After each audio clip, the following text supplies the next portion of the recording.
I remember that trek as if the dirt's still on my boots. It started as a simple plan.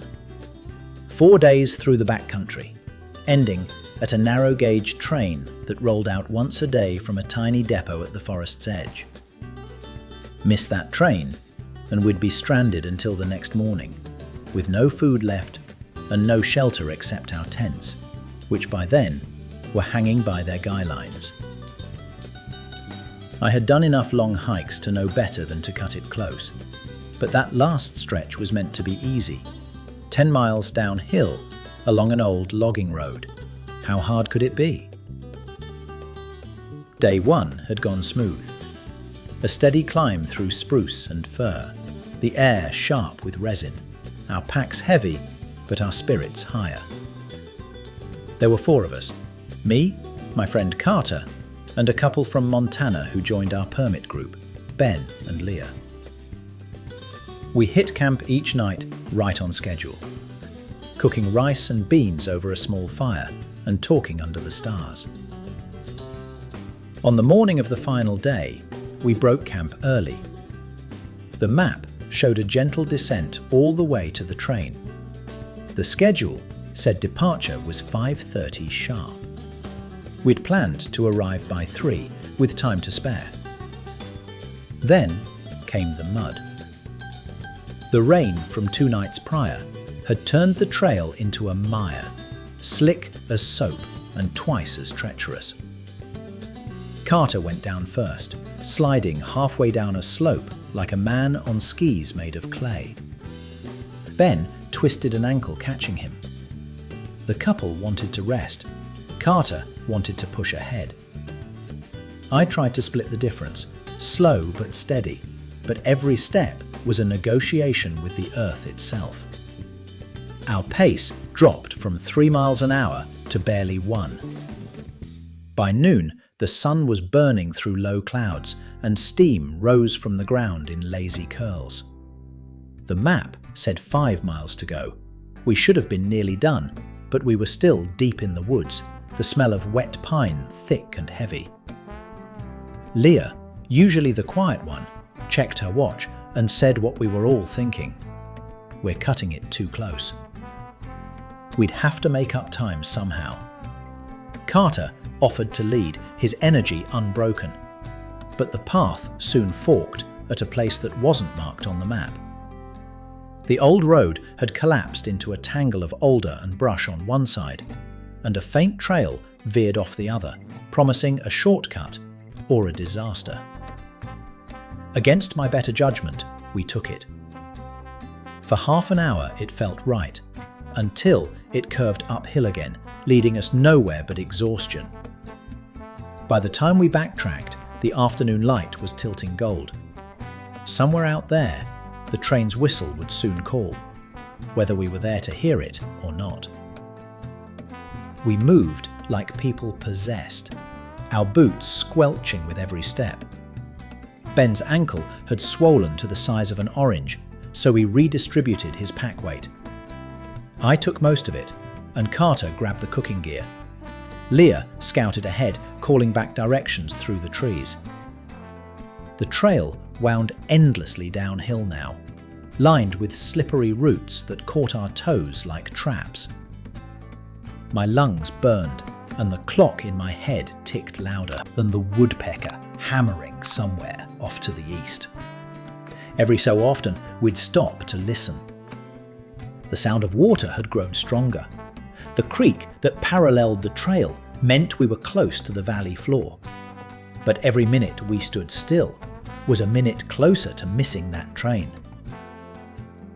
"We can't stop again," I said. "It's 4:30. Leah's face was streaked with sweat and dirt. "Then we run." We did. Packs bouncing, legs aching, sliding through the mud like desperate animals. The sun had dropped behind the ridge, and the forest took on that strange, dim light where everything looked still, except for us. We stumbled across a fallen log bridge, slick with moss, Carter steadying Ben by the collar. At one point, My foot plunged ankle deep into a boggy patch, and I nearly lost my boot. I yanked it free with a wet schluck and kept going. When we finally broke out of the trees, the sight stopped us cold. The logging road was gone, washed out by a landslide sometime in the last few years. A wide gash of loose rock and uprooted trees stretched across the valley. On the far side, I could just make out the continuation of the trail. We'd have to cross it. No time to debate.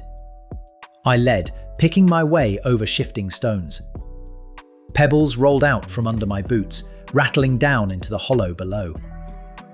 The others followed, the air full of the soft rumble of sliding earth. Halfway across, a section gave way beneath Ben. He yelped as his leg disappeared into a gap. But Carter was there in a flash, grabbing him by the pack strap. We hauled him up, hearts pounding. When we finally reached solid ground again, none of us spoke for a long while.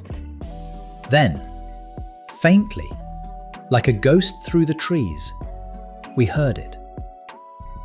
A whistle. Long, low, and far too close. The train. I looked at my watch. 5:16. We had maybe 10 minutes if the engineer kept schedule. Leah's eyes were wide. "We can still make it," she said, "if we don't stop." We started running again, each of us silent, our breath ragged, the sound of the forest fading behind us as the tracks and our only way out waited somewhere ahead. We hit the valley floor and the trail spat us onto a ribbon of alder-shadowed flats where the creek braided in silver threads. The air smelled of silt and wet stone. 10 minutes, maybe less. I could feel the seconds like grit between my teeth. The path narrowed to a shelf cut into the bank, then burst into a meadow buzzing with late-season bees. Somewhere beyond the grasses, under that bank of cottonwoods, lay the tracks and the thumbprint of a depot. A platform, a tin-roofed shed, a hand-painted sign. I'd pictured strolling in with time to spare, boots laced neat, shaking the grit from my hat. Instead, we were a mess of mud and thorns and panic. Ben lagged, his limp more pronounced. Each step drew a hiss through his teeth. "Give me your poles," I said, and he passed them forward without a word. I locked them long, showed him a 2-beat rhythm, plant, step, step, and he nodded, falling into it. Leah kept glancing left where the land dipped. She had a nose for roots, and she didn't like what she saw. "There should be a footbridge," she called. There was a footbridge. There was not. We found the old abutments like tombstones in the brush, the span long gone, the creek running high from the recent rain. The depot lay on the far bank. I could see a slice of roof through the trees, green paint winking like a promise. The water wasn't death deep, but it was quick and cold and littered with slick boulders. I stepped down until it was to my knees, and the current shoved hard at my shins. "Upstream angle," I said. "Unbuckle your hip belts. If you go, ditch the pack." Carter went next to Ben, one hand on his pack strap. Leah followed with jaw set, eyes level with the far shore. Midway, the creek tried to take Carter's feet and nearly did. He threw his weight into his pole and swore under his breath, then barked a laugh that sounded like a cough. We came out on the other side, squeaking in our boots, legs numb. I blinked water from my eyelashes and heard the clank of couplers, the hollow slam of something heavy being set down. My heart tried to climb out of my throat. The path beyond the crossing ran along a thicket, then forked again into 2 equally convincing deer paths. The right-hand one was broader, stamped with hooves and broken stems. The left was faint but straight, a beeline towards the hint of roof. Carter charged right. Leah stood still listening. I did too. Wind stroked the cottonwoods. A jay scolded. Something metal squealed in the distance. "Left," she whispered. "Feel the grade. That's ballast. That's the rail bed." We plunged into the left lane, pushing through willow that scraped like wire. The ground firmed, stonier underfoot, and then, sudden as a curtain pulled, the trees parted, and there they were. The tracks. 2 polished lines of destiny. The platform, bare but for a milk crate and a stack of freight, and just beyond the water tank, a locomotive nose, soot black and impatient, exhaling in slow, damp huffs. A man in a cap stood on the steps, looking down the line, one hand on the brass rail. He lifted his pocket watch, snapped it shut, and put 2 fingers to his lips. The whistle he gave was short and businesslike, the kind that says, "We've waited enough." My stomach turned to stone. "Run," I said, though we were already sprinting, every stride a bargain with failing legs and a clock that did not care who we were or how far we'd come. The platform was maybe a quarter-mile off, but it looked impossibly far. My legs had gone from burning to numb, running on pure habit. The train hissed again, louder now, followed by the slow metallic groan of couplings tightening. That sound, anyone who's ever been around a rail yard knows it, meant the engineer was preparing to roll. "Go!" I shouted, though it came out ragged, half breath and half prayer. Carter surged ahead, somehow still strong, his long strides carrying him over the gravel. Leah was right behind him, her braids swinging like a metronome. Ben, poor guy, stumbled once, twice, and I grabbed his arm, half dragging him the last few yards. The world had shrunk to sound and motion, the slap of boots, the wheeze of breath, the hiss of steam, the grinding rattle as the locomotive began to nudge forward. "Wait!" Carter yelled, waving both arms. The conductor looked up, startled, then leaned down from the step. "You cutting it close, folks!" he called out. I could see the smirk under his grey moustache. We were close enough now to smell the coal smoke and feel the heat from the engine's flanks. Ben tripped on a tie and went down hard. I dropped to one knee beside him, my pack bouncing against my spine. Leah was already turning back. "Leave me!" he gasped, but we didn't. Carter ran back, grabbed Ben's other arm, and the 3 of us hauled him up like a sack of potatoes. Ahead of us, the train had begun to creep. Just an inch, maybe 2. But that was enough to send panic through all of us. We stumbled onto the gravel shoulder just as the wheels started to grind with real momentum. Leah reached the platform first and spun, extending a hand.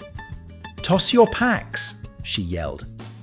I ripped mine off and threw it high. It landed with a thud near the freight stack. Carter did the same. Then he half-lifted Ben up the steps while I pushed from behind. The conductor reached down and caught his shoulder, hauling him aboard with surprising strength. The train lurched, the couplers snapping tight. I grabbed the railing and swung up, catching the step with one boot. For a breathless second, my body dangled over the gravel, the world flashing by in streaks of green and brown. Then Carter's hand clamped on my forearm and pulled me in.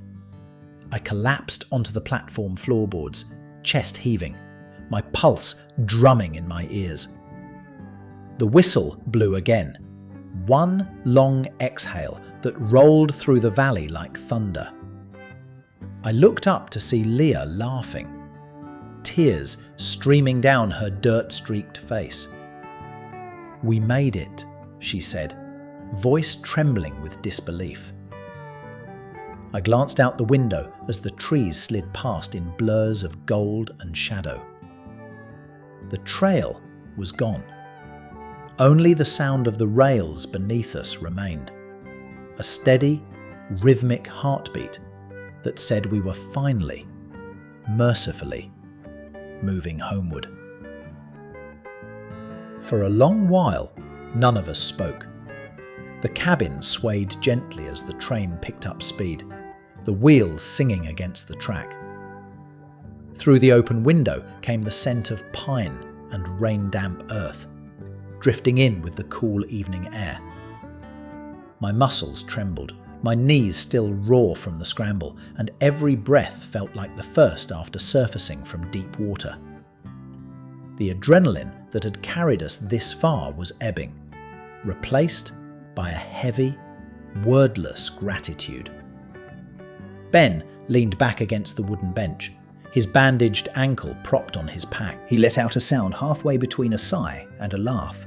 "I thought we were done for," he said. Carter chuckled hoarsely. "You were," he teased, "until we carried your sorry hide." Even Leah smiled at that, though her eyes were distant, fixed on the dusky tree line rushing by. The faint light of sunset gilded her cheek, and for the first time all day, we let ourselves breathe without measuring the minutes. A conductor passed through the car, tipping his hat.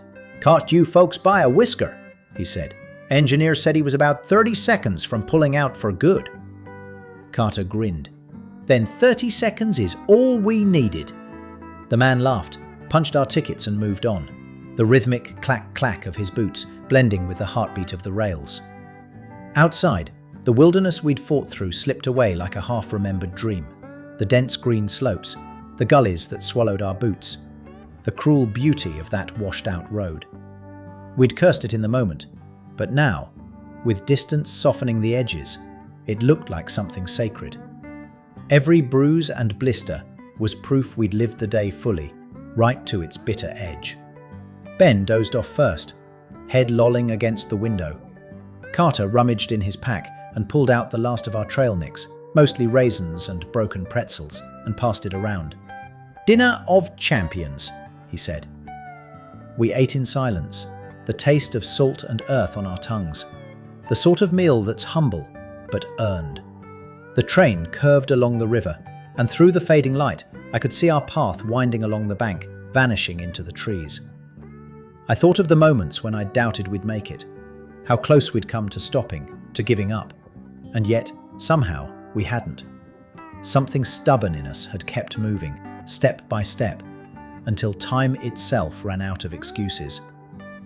When darkness finally settled, I rested my head against the window. The reflection staring back at me looked older, rougher, but content.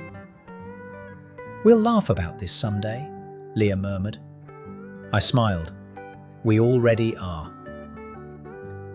The rails sang us into the night, steady and sure, and I realized that catching the train hadn't just been about making it out. It was about remembering why we go out there in the first place.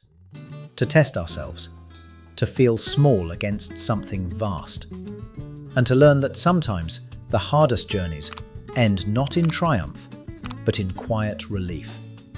And that's enough.